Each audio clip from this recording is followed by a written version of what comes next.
Welcome again. I'm Leanne. I'm your host of the Marketing Lunch and Learn three-part series. This is our second of three. Great to be here on a Friday at lunch. So many enthusiastic participants, and I'm just really, really excited to welcome Matt today. Not gonna lie, I wrote to Matt. I'm like, I'm ridiculously excited to have you with us. Last week, of course, we gathered for our first of the 3 weeks, and we were invited by our marketing expert, Jen DeTracy, to shine our light, to trust ourselves, to know ourselves, and to reflect on our values and our beliefs and our why. So we did make a wheel last week, and we were led through a process that helped us to gain some clarity. We were invited to take action steps, and we should all have something tangible to look at if you made the wheel, which I find it very helpful to look at even this week. We all have made something tangible to look at. So you're encouraged to do that. And if you haven't had a chance to do the wheel, if you weren't here last week, the session was recorded and I can give it to you. Access to it. Jen has also made herself available for more coaching support. So if you would like to reach out to Jen, you just let me know. But today we'll be led by Matt. Matt's full name is Martha Elias Downey. She is a PhD theologian, an author, an educator, and she has taught theology in university and ministry settings. So you can follow her content on Instagram and Facebook, and she has a website. But she has great questions on her social pages, so I encourage you out there as well. But believe me when I tell you that we are blessed to have her with us now, speaking on the topic of marketing through the lenses of theology. So without further ado, Matt, I welcome you with all my gratitude. Thank you, Leanne. Thanks for inviting me, and it's good to be with you here today on a beautiful fall, sunshiny day, at least where I am. I don't know what it's like where you are. I hope you have windows so you can see outside.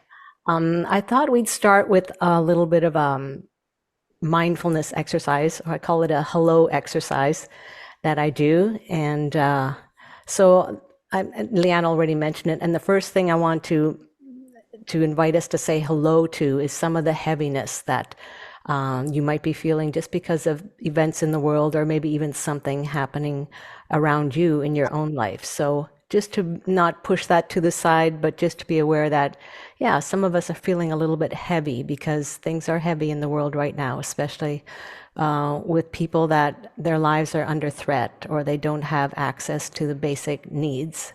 And we're very fortunate to not be under threat and to have our basic needs supplied. So I don't want to forget that. So the first thing I want to say, invite you to say hello to, is any heaviness that might be just in your heart and in your body today. So we just say hello to it, and we welcome it to be here, be present here with us.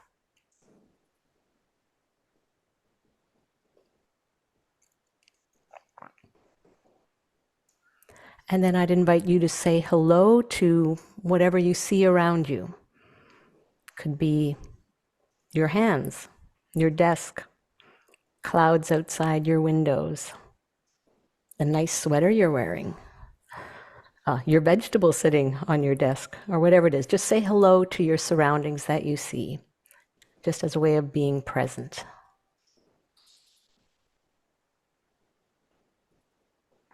And then I invite you to say hello to what you hear around you. Could be cars, music, other people, whatever you hear around you. Just say hello to that. Acknowledge that it's near you, it's in your environment.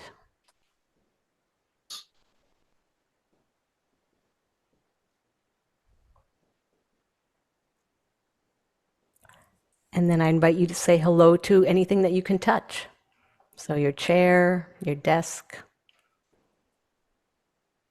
your hair, your glass of water, your sandwich, whatever it is, anything that you're touching.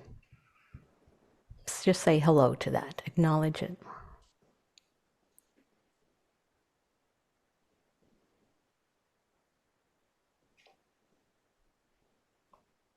And finally, I invite you to say hello to all the people on this call.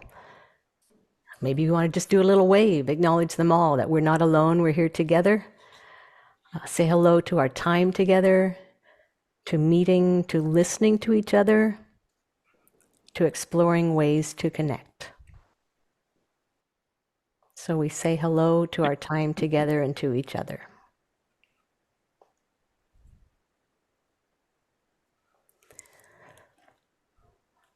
Okay, now that we're all fully present, I'm going to share my screen.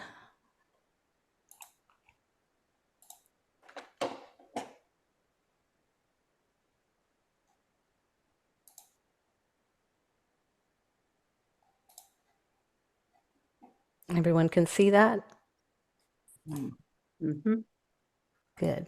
I just have to readjust so I can see all of you now.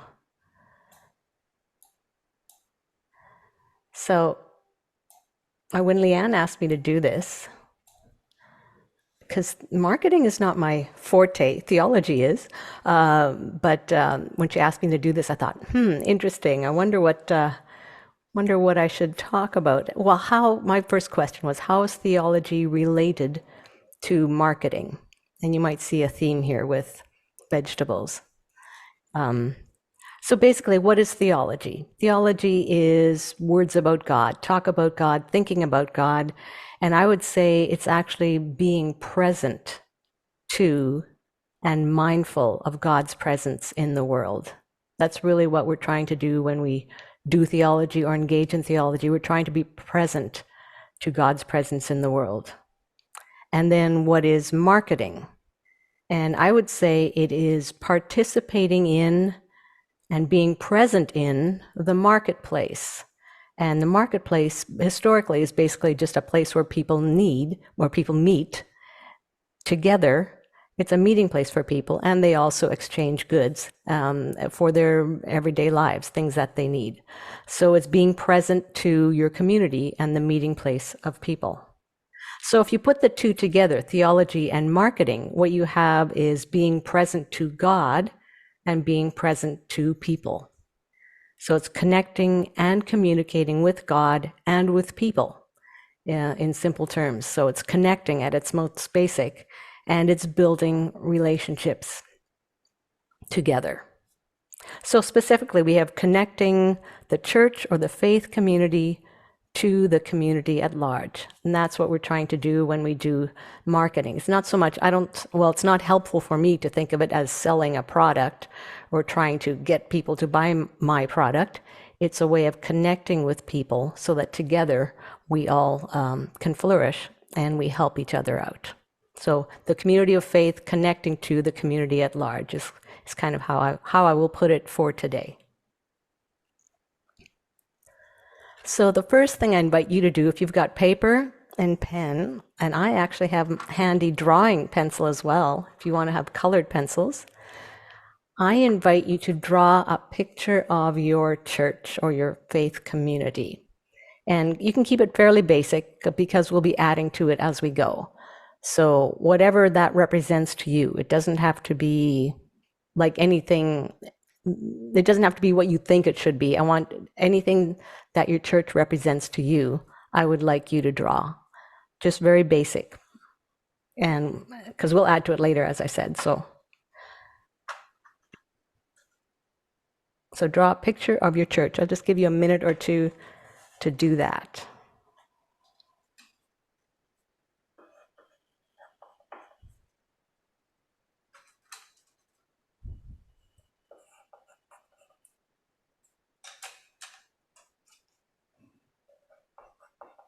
I'm doing it along with you.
How are we doing? Do we need a little more time?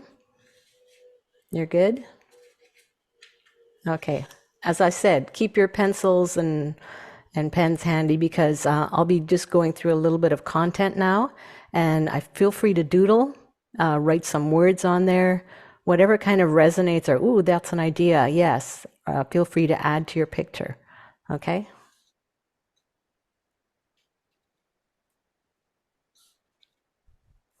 So basically, when we talk about the church, and we're going to do a little theology here, I had to, um, when we talk about church in the New Testament, the word that is there is ecclesia.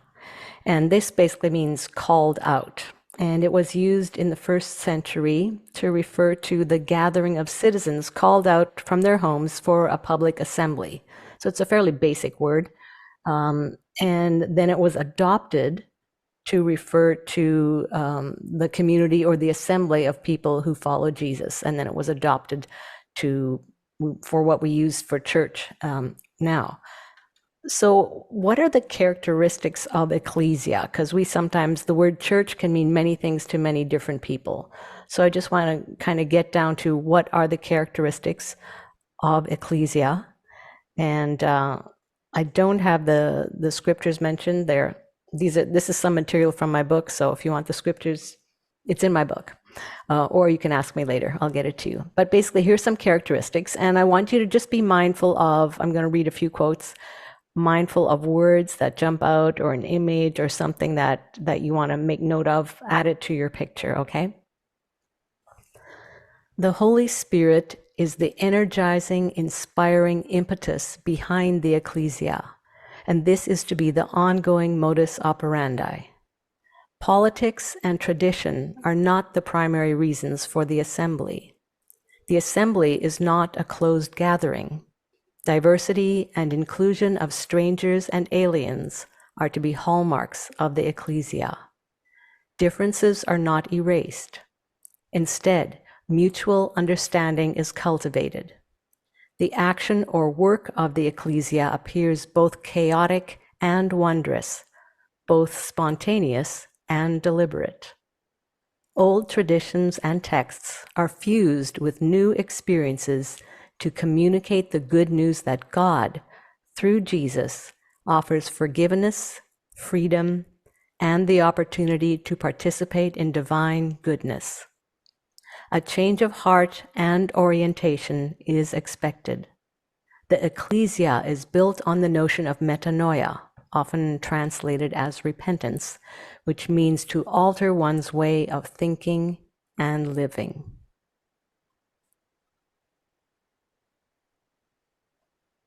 And I'll just continue that. The ecclesia is community-oriented, focused on sharing and distributing resources to those who need them most. Caring for others, even at personal cost, is foundational to the ecclesia. No one is to be overlooked or left to fend for themselves.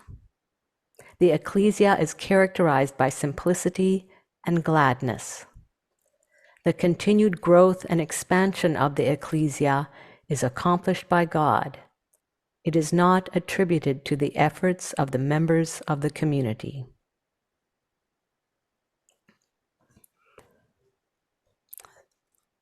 So in light of all that, I ask you to add, maybe you have already, add to the drawing of your church, anything that kind of stood out to you in there that you thought, yes, I'd like to add that. It can just be words, or you can actually draw something that represents some of the ideas that you heard there.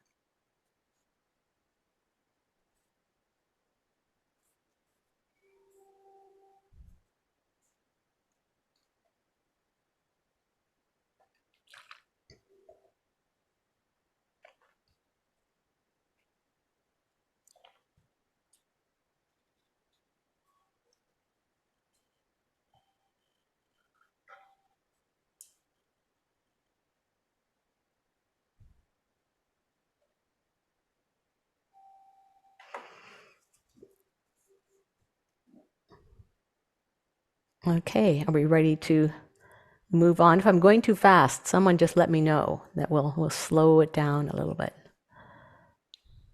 We're okay to move on. Okay, there's basically 4 metaphors or word pictures for the church in the New Testament. And I'm just going to briefly go through the 4. And again, if these are helpful to you, add them to your paper, draw something, write some words down. We'll explore this a little bit. So, church as home or building. And basically, I'll just say a few things about this, and then I invite you, because I can't think of all the things. It's better if we do this together. I'll invite you to write in the chat anything else that kind of comes up for you when you think of church as a home or a building. So home or building, to me, this means that means we are the household of God. We're a place where God dwells. We're a place of hospitality. There's a sense of belonging. And it's also a place that is being built, and sometimes it's under renovation or needs to be updated as well. So I invite you to put in the chat anything that you would think or that comes to mind when you think of church as a home or a structure, a building.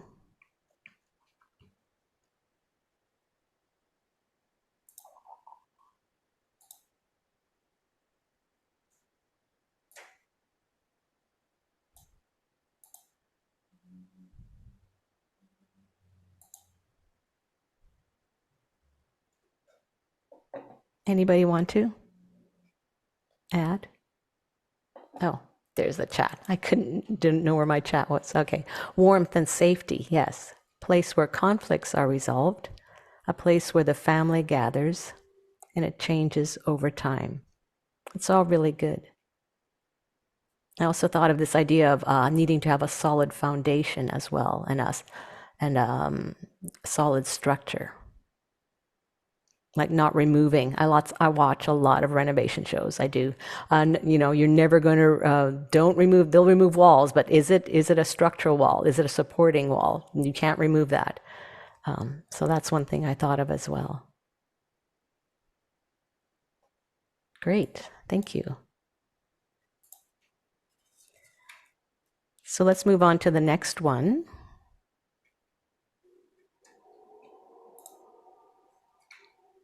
Church as a body. So when we think of the body, I think of many different parts, and they're all working together to kind of produce, create, sustain life. So there's a lot of diversity, and they have to be in communication with each other to work together, not against each other. So cooperation. Also think of this idea of being organic and alive and moving. Everything's moving all the time.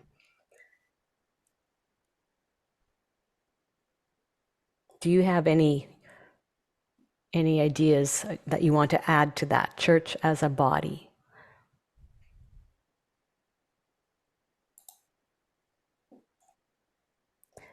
Needs constant upkeep. Yeah. Healing. Yeah, that's a good one.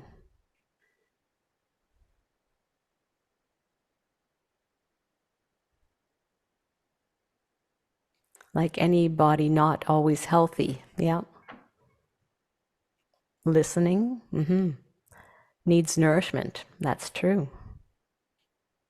Holistic. Yeah, these are good.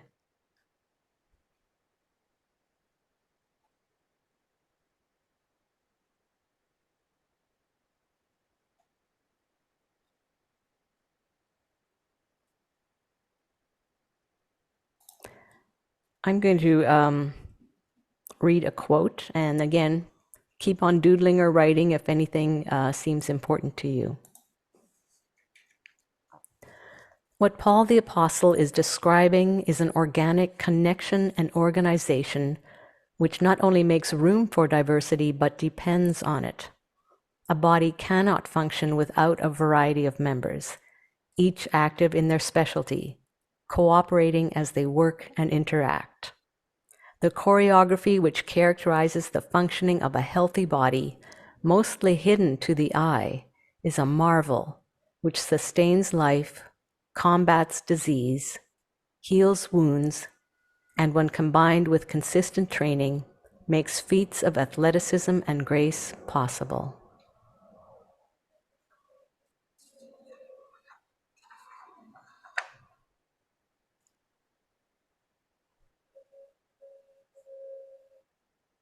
So that's the church as a body. And we carry this metaphor with us wherever we go. So we can always be checking in on it and recognizing how this is to represent how we live and work and be in the world together.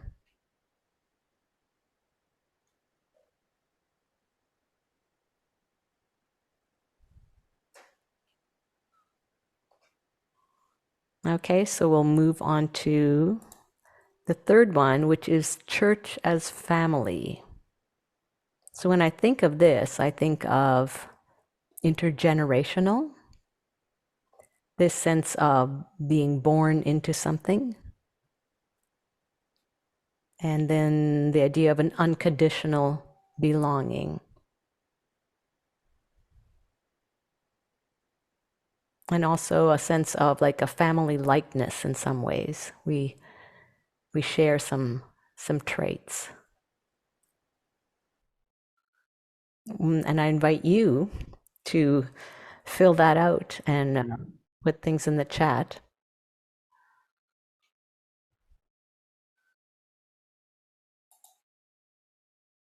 Love, tradition. Yeah, that's good.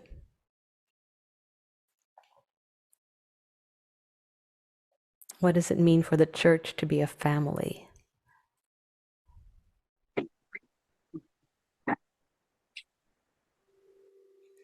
Gravy on the tablecloth. Very nice. Acceptance. I also think of family gatherings, which are can be the best of times and the worst of times. Always remain your family no matter what. Yeah.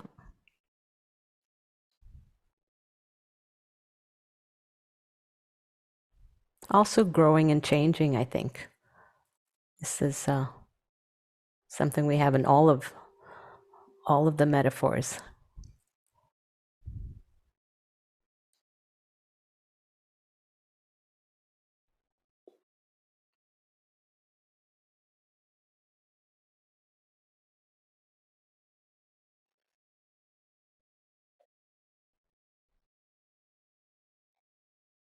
Okay, let's move on to, I have a quote here.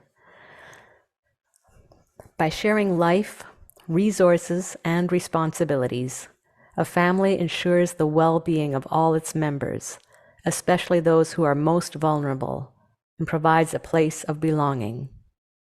A family is also the means by which legacies of language, culture, tradition, knowledge, skill, and material goods are passed on. While the definition of family can vary, the purpose of family has remained much the same over time. A family is meant to be a safe community where people can flourish. Here is where young and old, healthy and infirm, are welcomed and valued, where joys are celebrated and losses are mourned, where work and play intertwine, where maturity is developed, where support is given and received, where love abounds. A family is meant to be a place of stability, providing not only the necessities of life, but solidarity and protection. It is the primary place of belonging, the one place where inclusion is unconditional.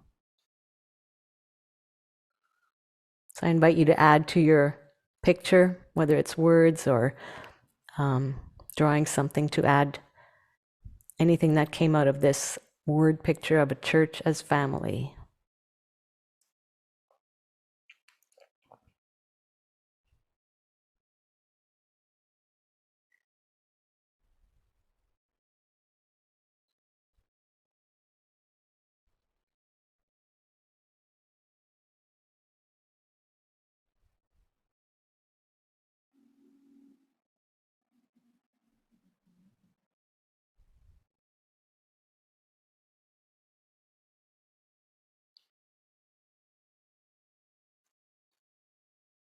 Okay, I'm going to move.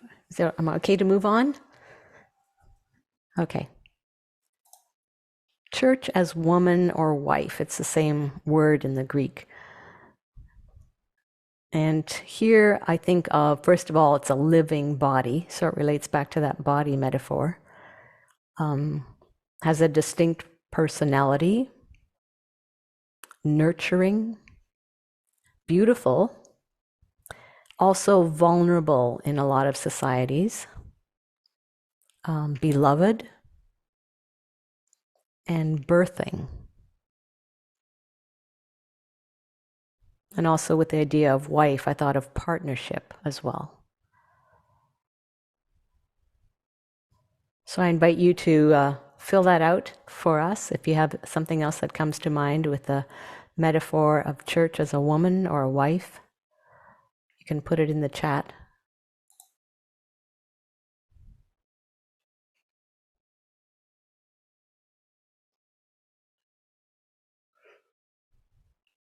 I was recently talking to some people about this, and they said this is the most difficult metaphor for them for the church, just because of how women have been treated in the church and society. It's really tricky for them to engage with that in a meaningful way. So just want to recognize that as well.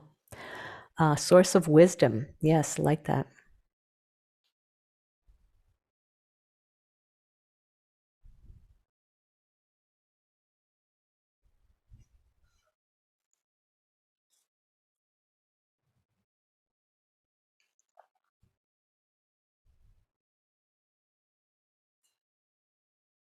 Also think of necessary.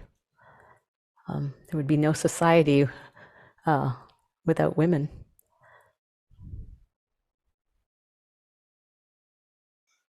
Strength. Yes. Oh, 2 votes of strength. Great.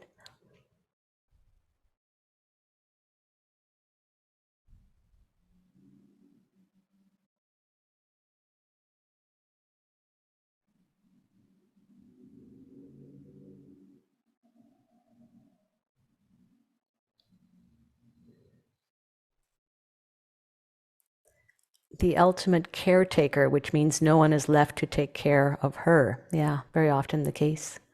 Peacemaker. I like that. Yeah, and I think the thing with all of these word pictures is that they do have this element of they're not perfect in some way, or they're how do I want to say it? There's areas that need help, right? It's not this perfect, I take care of everyone, as we recognize here, but it needs caretaking and updating, and anyway, just care needs to be taken because it can get hurt, or the body, the woman, the building, the family, all of them can experience hurt in some way or be wounded, so they need taken care of. Peacemaker, healer. Yeah, I love all these. I think the word I was looking for was there's a vulnerability that's present in all of these word pictures for the church. So good to be aware of that.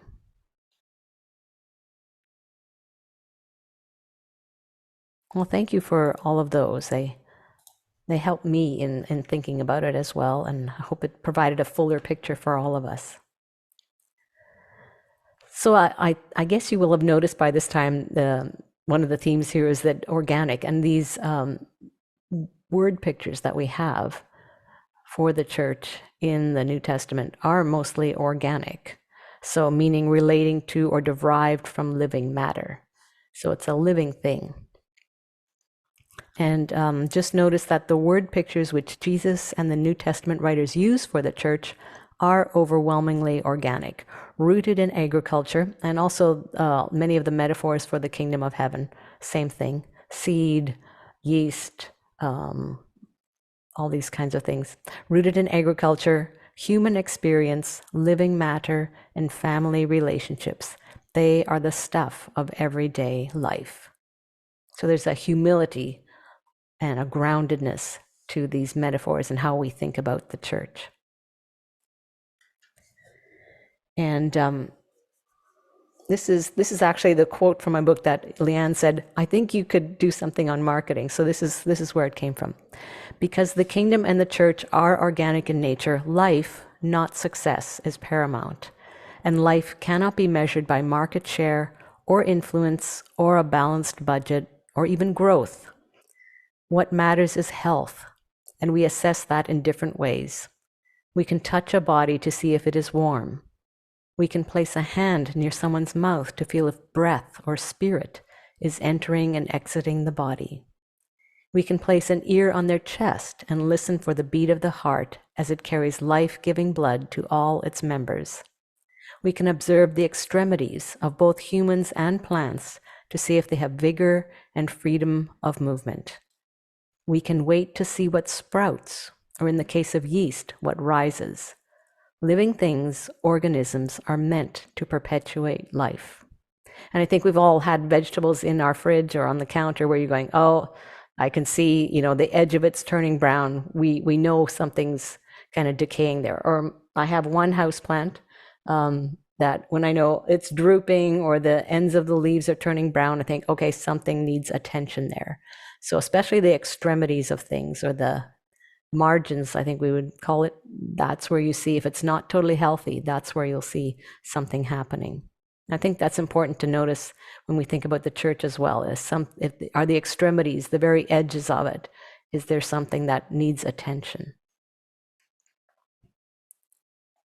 So again, keep adding to your picture words or anything that's meaningful that you want to add. And just one more quote here from Crystal Cheatham.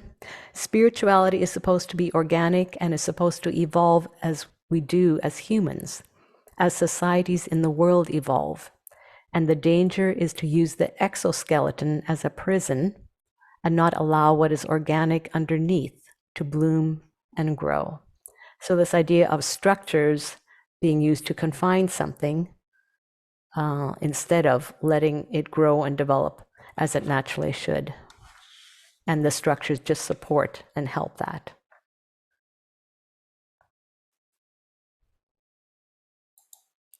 So what does your church look like? And whoever wants to, I invite you to, I will stop sharing so we can all see each other. I invite you to share your pictures of your church and maybe give us just a sentence of explanation so that we can understand what your drawing is meaning to you. Oh, Leanne's going to share. Oh, this is hard to see on these cameras.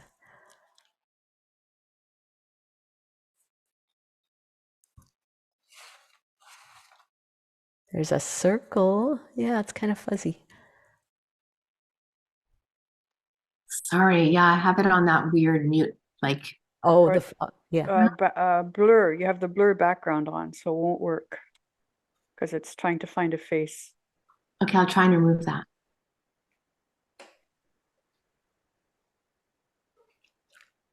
Down at the bottom left of your keyboard, you'll see, or of your screen, you'll see stop video and a little arrow beside the stop video.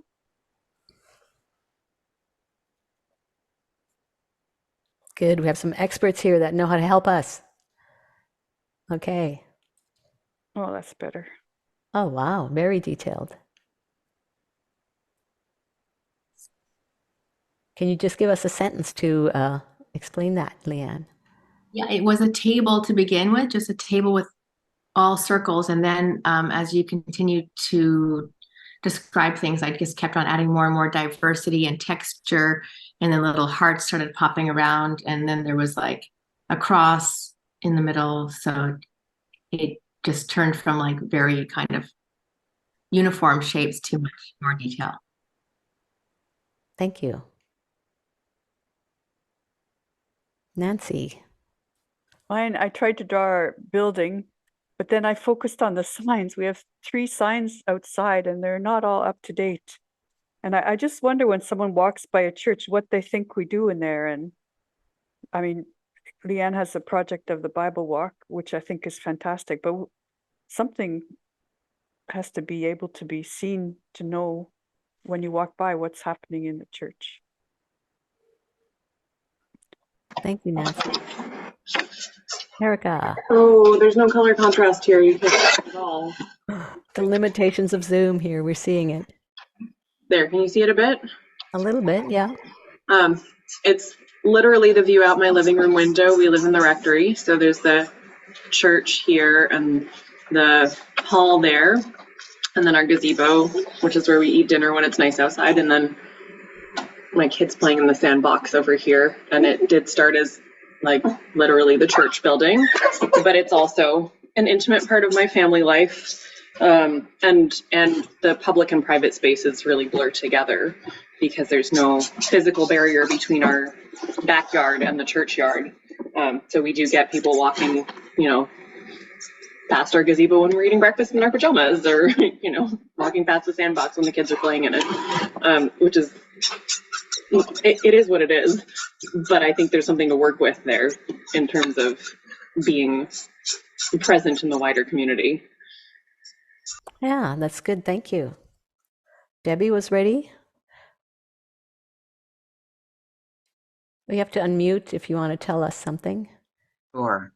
And I don't know what's visible here. It looks like 5 clouds, but it's actually supposed to be 5 flowers. It's and there's a yellow triangle in the center, which is the Holy Spirit. 5 feet parish.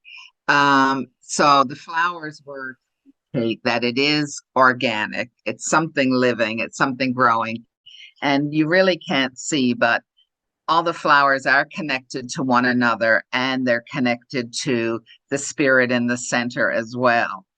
And they're supposed to be facing outward. I wanted to do a lot more with color as the discussion went on, but only had a couple of highlighters here to work with.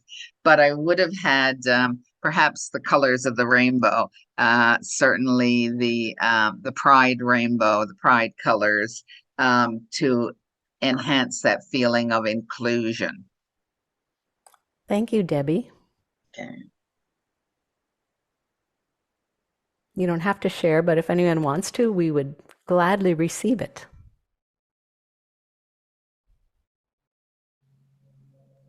Well, I don't really want to show you my drawing, but what struck me is that it started off as being a sort of an approximation of the building where the church I attend is.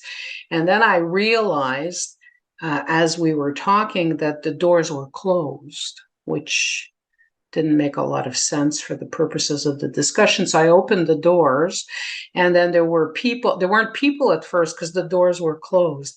And I guess I didn't realize that I was such a traditional linear thinker, but apparently I am.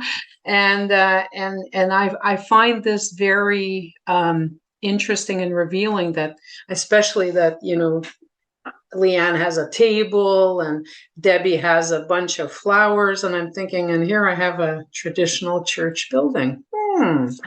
So that's what I wanted to share. Thank you, Caroline. That's really, really helpful and meaningful and vulnerable of you.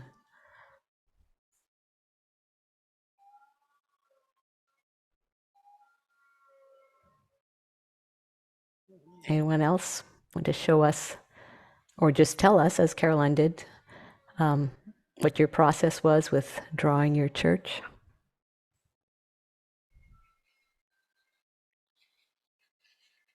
If not, that's fine.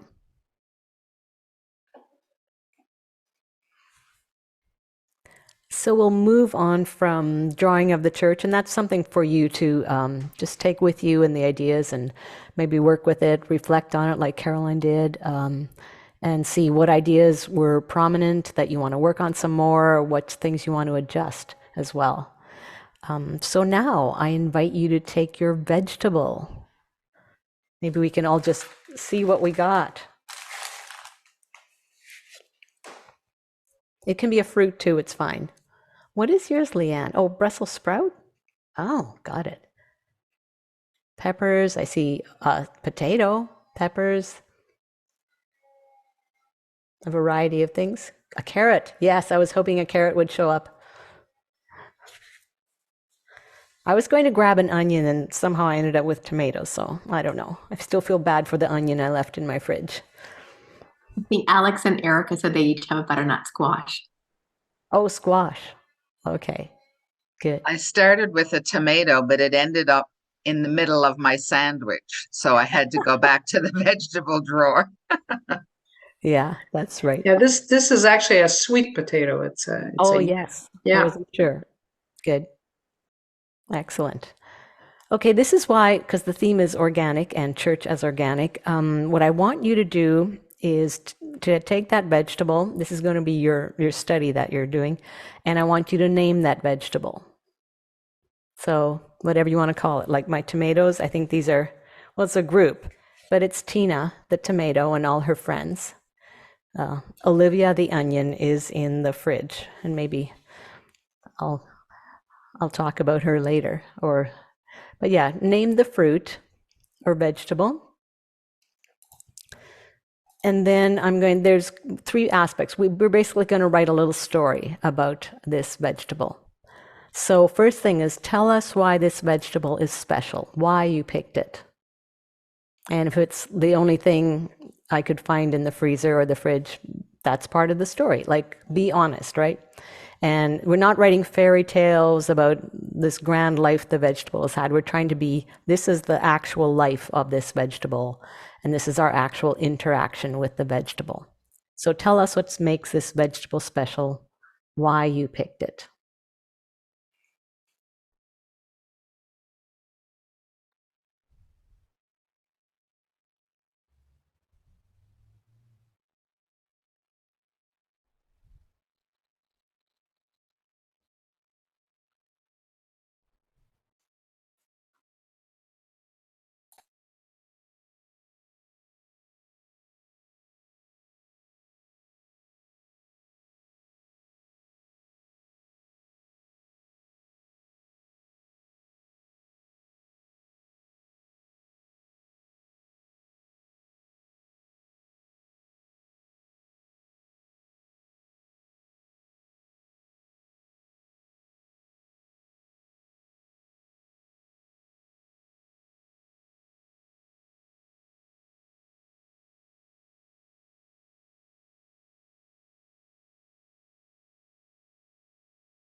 Are we okay? We're finished with that part? You can keep on adding if you're not done with that part. The second part of the story I have is tell me or tell us how the vegetable came to you, how it got there. So a little bit of the backstory. So you can use your imagination a little bit here, because obviously, unless it came from your garden, you weren't there at the beginning of this vegetable's story. Maybe use a little bit of the imagination. But again, let's keep it grounded in reality of how the vegetable got to be with us today. Just a little bit of a backstory, I guess.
So if you're finished that, or you can finish it up, the backstory of the vegetable. Now, one final part of the story is tell us how this vegetable brings joy to you and to others. And if you picked a vegetable that you absolutely don't like, that might be a struggle. But yeah, tell us how this vegetable brings joy to you and to others.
So we're just finishing up our vegetable stories now.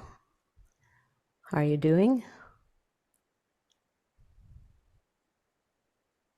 So if you're finished and you would like to, we would love to hear the story of your vegetable. If someone wants to share, whether you read it or it's just kind of in your head and you want to just expound on your vegetable, any way you want to do that, we would love to hear your story. Okay. So once upon a time, I went to the Atwater market this morning to buy apples, and I got my beautiful apples, and then I started looking at squash. And I don't know much about squash, but I was with somebody who does. But I said, well, I'd still like to buy the squash that I need. So I bought Henry, a beautiful acorn squash. And then I caught sight of this really beautiful acorn squash, except that Alf is rather injured. Oh. And so Alf is a guest in my house because I didn't buy him to do anything. I was given him. So he's very special. And I think I've rescued him before any more can happen to him. And we will incise the evil part out of him and deal with him and love him and eat him for supper. That's beautiful. Thank you, Margaret. I'll tell the story of Clyde the carrot, if you'd like to hear it. This is Clyde. He's a local carrot. As you can see, he's not perfect or especially pretty. Some might even call him a little flawed. He has lots of lines and wrinkles, and he's certainly not what could be called an exotic vegetable at all. He's more of a working man, a working vegetable. Clyde was planted by a local farmer in Conception Bay South here in Newfoundland and Labrador, along with his large family. When mature, he was sold to a local grocery where I purchased him 2 days ago while I was in the city for appointments, as I'd used my last carrot to make chili the night before. Clyde brings joy to me and to others through his natural sweetness, his vibrant color, his life-sustaining nutrients, and his saucy crunch. Then his remains return to the earth to nourish it. He's an active participant in the cycle of life. Thank you, Debbie. Thank you, Clyde. That was wonderful. Wow. I could tell you the story of Susie the sweet potato. First, you asked, I picked her because she is sweet and sustaining and always seems to be around my kitchen. Susie is nourishing and very cheap at this time of year, harvest time, October, my favorite time of the year. My friend Hélène brought Susie to me from the Super C. I believe she was grown on land somewhere south of here in the Montérégie region, but I'm not really sure. Susie and her tribe bring much joy to me as mashes, and tomorrow she will be turned into a curry with mixed beans, coconut milk, and she will provide several meals, good hearty meals, for me, for Catherine, and for my friend Hélène. George doesn't eat sweet potatoes. Thank you, Caroline. Beautiful. George is my cat, just so you know. Oh, okay.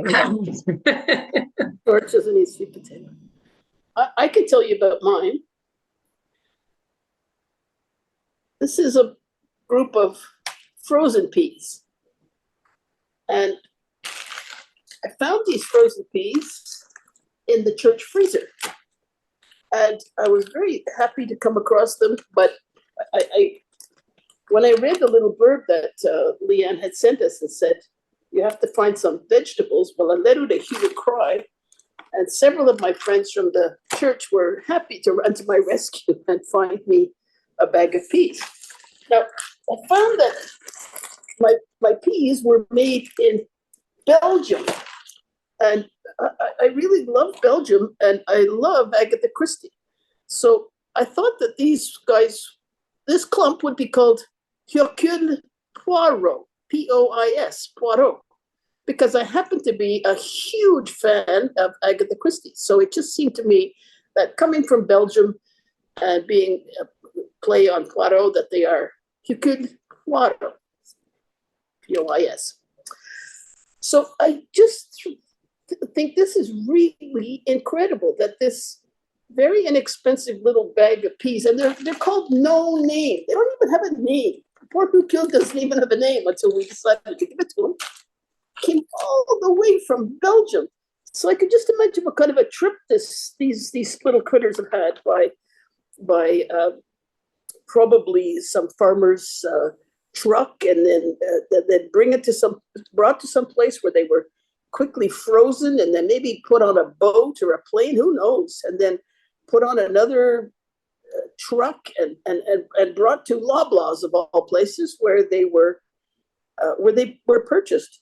And they're really very pretty to look at. They're nice and round and green and pleasant to look at. I can't say that I'm very much of a vegetable person, but it impresses me that these little people, these little Hercules, are very easy to cook. You just throw them in a little bit of boiling water to patu, there you go. And if you eat them with roast beef and you cover them up with gravy, they actually can be quite tasty if you really don't like vegetables that well. So I just think that these were just a really God-given gift to me, to have somebody point me in the direction of that freezer and Hercule and my little story of Belgium and my little green peas, which are melting away here on the top of the church kitchen table with me. Fun to have them here. Thank you, Jean. Wonderful. Oops, I dropped one. Anybody else want to share their story? Do you have time for one more? Good time for one more, sure. Good. If nobody else is going. Does anybody else want to go? I said I can. Please do. Okay. So this is Raoul, the radish. Raoul came to me amongst a number of other radishes in a group. Wasn't particularly one that stood out from the others initially. But as I got to know the radishes better, I noticed that Raoul had a particularly long root and was a little bit different because it's square from the top.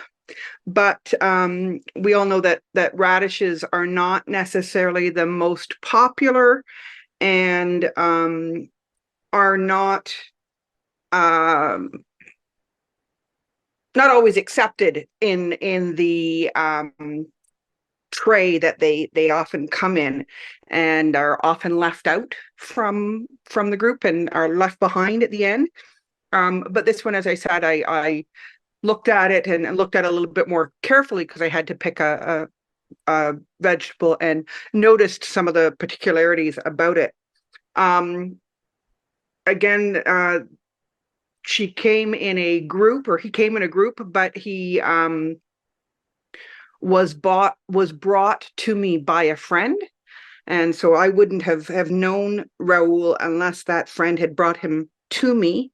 And I will say that when he first came to me amongst the others, they all looked a little bit different when they first came. They had these big long leaves and were a little bit hidden from me. When I first looked in the bag, I couldn't see everything that was to see about Raoul. So I did a little bit of work and trimmed the leaves and trimmed away some of the extra pieces that were in the bag, and really were able to see the individuality of the different radishes. Raoul's not perfect. There are some marks on the side and that. But I do love radishes, so I had an incentive to get in there, but I noticed that the form in that is so different. I'm not sure whether that will affect the taste or the flavor of Raoul, but I'm curious to see where that comes out as I include him and his friends in my lunches on a daily basis. Great, thank you, Lisa. Leanne, we'll hear yours. Come on. Okay, so this is Bedouina. Bedouina lay in a Tupperware in the fridge rather than neglected. I'd been admiring her counterparts just the other day, Corey the cabbage and a host of other unnamed Brussels, when they were being chopped and dissected for roasting their intricate leaves. So interesting and wonderful to observe. Like tiny brains, my wife and I mused. She arrived in a small package on sale at Super C. I imagine she'd been picked from a farm. They all looked so handsome and fresh. I was delighted to pop them into my cart. And something of the many yummy options I could use to prepare her, and dream of the many yummy options I could use to prepare her. She brings joy not only because she's a powerhouse of nutrition, but she's so beautifully made and delicious when prepared with care. Wonderful, thank you. And I just want you to notice how you feel about all these vegetables now. Like I am moved, I am touched by your stories, and these vegetables are so dear to me now. This is the power of storytelling. You name something, you tell us why it's special, you notice all the little details about it. You know a bit of its history and how it got there, its journey. And then you tell us why it brings you joy and how it might help others as well. And I feel personally invested in all your vegetables now. And for some of you, as you were talking, I think you could just take out the name of that vegetable and slot in your faith community. And so much of this would be an important and meaningful story. So that's what I invite you to do now is we're going to transfer this storytelling fabulousness that we had, and I invite you to tell the story of your community. Before we do that, I'm just going to share my screen. The one I want to share is here. So 4 things. I was recently listening to James Jennings give a talk, and he talked about the transition that many of churches are in and the challenges that they're facing. And he said there's 4 things that churches need to ask, and I thought they would be good for us to consider as we start to craft stories of our faith communities, our churches. Why are we here in this location? Meaning this location instead of somewhere else. Like, this location matters. Why are we here at this location? Kind of like knowing where your vegetables came from or why they're here. And are we actually here? Are we on the ground? Does it make a difference that we are where we are? Being present to our community in some way, or connected to our community. And the third question is, how does our space, and I would say that might be your actual space that you meet in, or your location from which you operate, and place work. And I think that would be more your neighborhood. So knowing how your place and space, how the space that you occupy as a faith community, and the place being your neighborhood, how does it actually work? So knowing something about both of those. It's like, if it's an onion, then it's an onion, not being very, I think, honest about what it is and how it works and what it can do and what it can't. And if your neighborhood has a certain kind of demographic or age or history, know that about it as well. And the final one is ask God for courage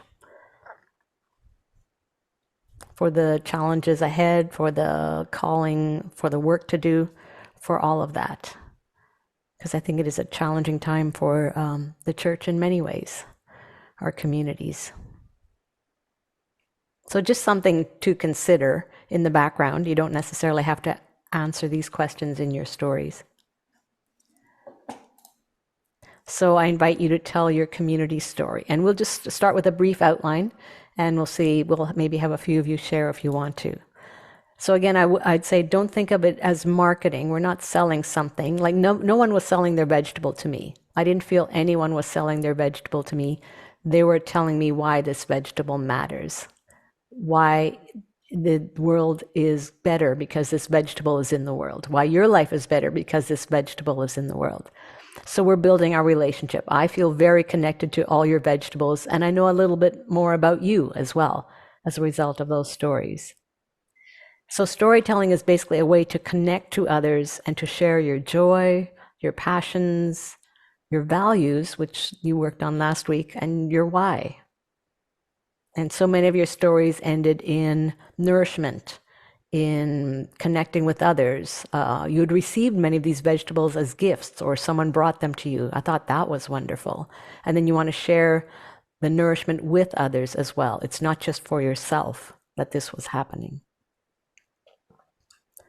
So be authentic, be playful, be human. All of the vegetable stories really were very authentic. I thought they were playful and they were human. We made a connection to them.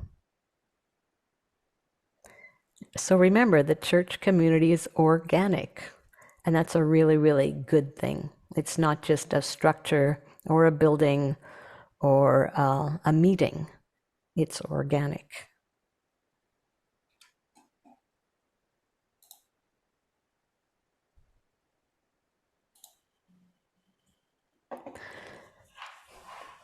So I invite you to, inspired by your vegetable story, to write a story of your faith community that, be authentic, be natural, be playful with it, and let it reveal your joy as well. And some of the challenges. I thought that endeared us to these vegetables, knowing that, they weren't perfect either. So I'll just give you a little bit of time well, I'll give you a significant amount of time, maybe 5 minutes or so, to write the story of your community, and then whoever would like to, we would love to hear from you if you would like to share. So, and you can use your picture as well to inspire you that you drew of your church. Reflect on that and say what kind of things came to the forefront, what words seemed important, ideas or concepts. So I'll just give you some time now, and we'll hear from you shortly, but go ahead.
I can give you another minute or two if you want to finish up your story or add to your picture.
Okay, that's about all the time we'll take. If you want to finish up the story later, if you feel you want to add more details or polish it up in some way, you can. And this would be both the picture that you drew and your vegetable story and this story are all resources you can draw on when you're thinking about how to connect your faith community with the larger community, whether it's on social media or in person or signs or whatever it is, right? These are all things you can draw on now and pull from. So hopefully they're useful to you. I hope so. Does anyone want to share their story of their church with us?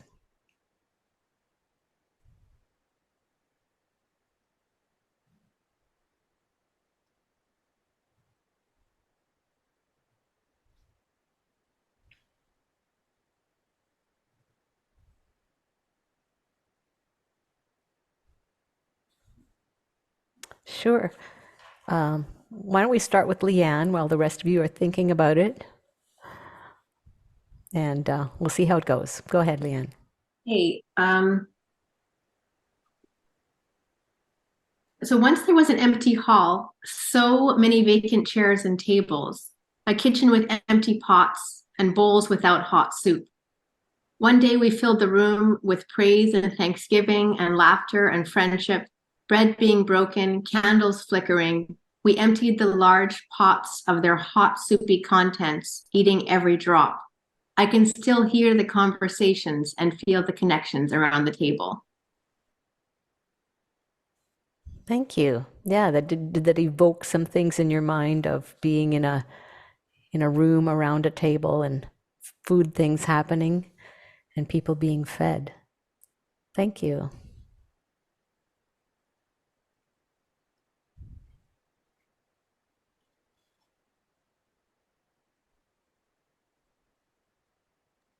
I'll have a go. Sure. This is a lot harder than talking about Clyde the carrot. But anyway, my faith community is in many ways 5 separate communities spread over about 75 kilometers on 2 sides of the Trans-Canada Highway. But we are attempting to share more than a rector and a parish council. We have a quarterly parish newsletter and a group email and a parish Facebook page for communications. And we hold joint confirmation classes. And if there's a 5th Sunday on a month, we just have 1 parish service for the day instead of 3 congregational services on a Sunday. And we're trying to reform a parish musical group. I don't know if it's going to be a band or a choir. It kind of depends on who shows up for the first time since COVID. And we together support our local food bank and our ministerial association's Christmas assistance program and try to support one another's initiatives as well. But we could certainly manage with 2 worship spaces and not 5. And we could really work on our family dynamics.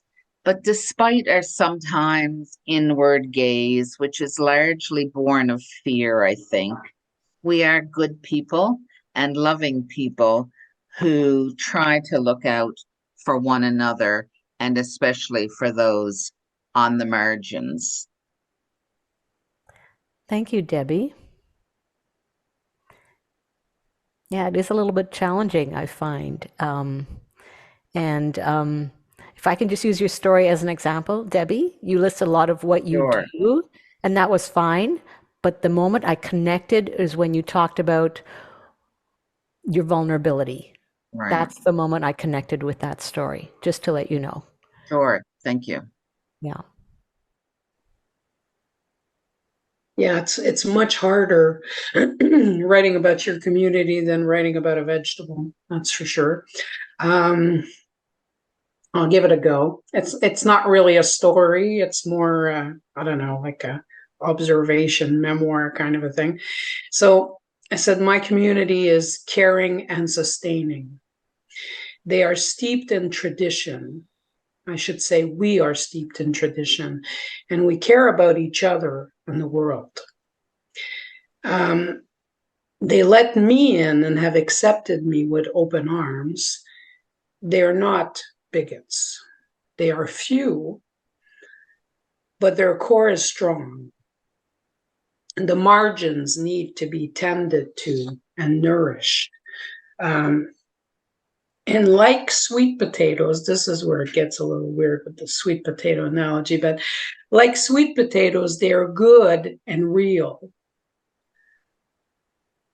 But they need to tweak, we need to tweak ourselves into not just nourishment, but exciting flavors.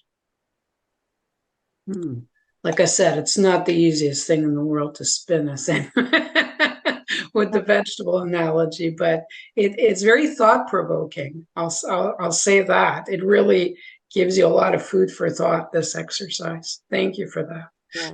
Food for thought. That was good. Yeah, and I'm noticing, and maybe this is helpful for you, I'm noticing which stories, where in the story I feel a connection and a pull inward to connect. And to me, that's the sweet spot in the story, that's something that you can share with others. Yeah, that's important. Yeah. So anyone maybe want to tell us at what part of Caroline's story did you feel, oh, I feel this connection, this pull towards it?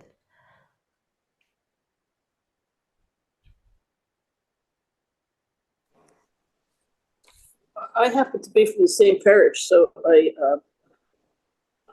can relate to some of the things that Carolyn said. I'm not, well, I did start out here, and that's part of my story. Maybe I should, well, you asked me about Carolyn's story, so I guess I can relate because I can relate to the people who are in this parish. And I call people who are here, been there, done that, bought the t-shirt people. I've had lots and lots and lots of experiences, have been through decades and decades and decades of changes, and wonderful times and difficult times, and are still chugging along.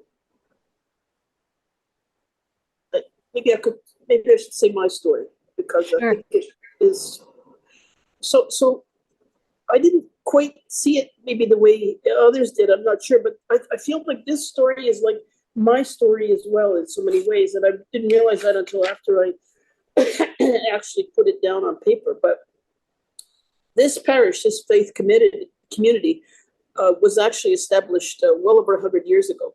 So I wasn't here then, but it's this part of my story for sure. Anyway, it was established well over 100 years ago, and it has always been a blue-collar type of people that came to this parish. There's no affluence, never has been, and probably never would be. Certainly people who are background in perhaps English, Irish, Scotch, that kind of thing. This parish absolutely blossomed and bloomed and blew up in the 1940s and the post-war era, the baby boomer era. Blew up in that there was so many people here and so many children here that another parish was actually formed in Verdun in order to take over the slack of all the people, because there was just so many. Many of those people were Newfoundlanders. Many of them had come after the war to make their home in Verdun. So the baby boomers were a huge factor in this parish in the 50s and the 60s. When people started to grow up and finish school and get married or take off or do whatever in the 70s, things started to change a great deal, and I think was indicative of perhaps the church in the province of Quebec, the quiet revolution, maybe a revelation. People questioning what does church mean to me? Why do I need to do this? My kids got hockey on Saturday morning, or we go to Brownies, and we haven't got time for this church thing. And the 80s, the 90s, and even and as we got into the new century, this church was probably so incredibly the poster child for all of the things of the way the churches, the Anglican Church in Montreal suffered, and went in terms of numbers went down and down and down. This church happened to have, I said there was no affluence, but there was one gentleman that actually lived here and called this church his own. And while he may not have been terribly affluent, he certainly had no other connections in terms of family or any other way, and paid for a great deal of things and kept the door open in a lot of ways, new roof and so on and so on and so on. And then in 2010, there was an amalgamation. The churches in this area knew that everybody was going downhill really quickly, and 3 churches amalgamated and came together. And the 5 years after that amalgamation was such an incredible growing time, and a time of pain, and a time of struggle, and a time of huge, great love. You know what it's like to be in a church where, wow, we've been doing it like this for the last 40 years. Well, so did they, and so did they. And everybody had to learn that what you've been doing for the last 40 years now, we all have to do it just slightly different. And we even had to have a new name. And I think that brought together people so incredibly closely and wonderfully. But then we came, of course, up to the pandemic, and the pandemic has been a disaster for this parish. So many older people that can't come now, people that don't feel the need for why they want to come. Well, we've been looking at this church and this parish, and look, I will use the word new visioning because that's like church catchwords.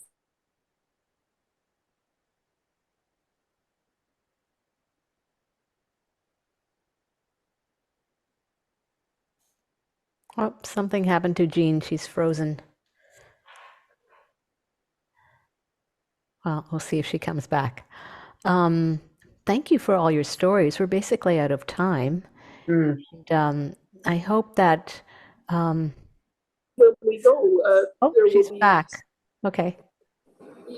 Hopefully, when we go, there'll be a lot of people that knew we were here, and that we made our mark on the way. That's my story. Thank you, Jean. And it's interesting how different people approach this idea of tell the story of your church or faith community in different ways. Yeah, but I'll just leave you with a few things and then back to Leanne. So don't forget the story of the vegetable, because I think every single story impacted me so deeply, and I felt such a connection.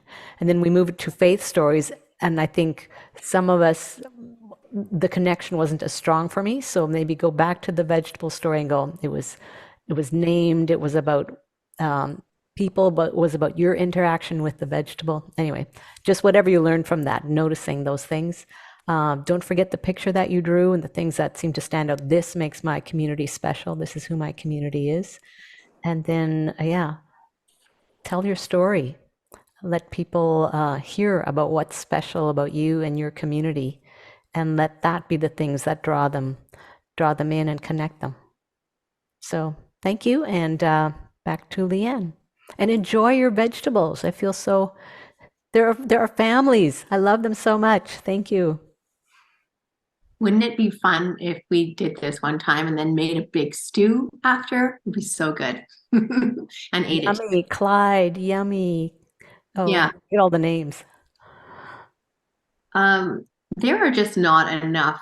There is not language for me to thank you. I just felt there was so much creativity and insight, and I'm just really very grateful to you, Matt, for taking the time to share your wisdom and expertise with us in this way. So thank you. And please do find yourselves a copy of this book. I got it on Amazon very easily.